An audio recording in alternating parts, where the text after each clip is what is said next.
అస్సలాము అలైకుం. Hi friends, ఎలా ఉన్నారు? ఈరోజు సంగటి ఎలా చేసుకోవాలో సింపుల్ మెథడ్లో చెప్పబోతున్నాను. ఒక గ్లాస్ బియ్యం తీసుకొని బాగా ఒకటికి 3 సార్లు వాష్ చేసుకొని నీట్గా మనం ఒక గ్లాస్ బియ్యానికి 3 గ్లాస్ వాటర్ వేసుకోవాలి.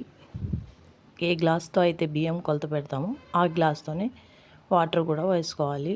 అదే గ్లాస్తో 3 గ్లాసులు వేసుకొని బాగా ఉడకనివ్వాలి.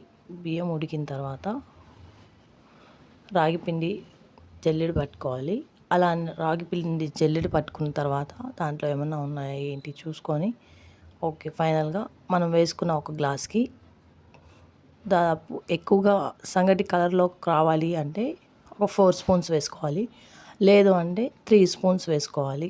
వేసుకొని పిండి బాగా పప్పు కర్రతో బాగా తిప్పుకోవాలన్నమాట. ఇలాగా చూపించిన విధంగా మనం ఎంత ఇంకా బాగా వైట్గా వద్దు, కొంచెం బాగా కలర్గా కావాలి అంటే రాగిపిండి ఒక రవ్వ ఎక్కువ వేసుకోవాలి.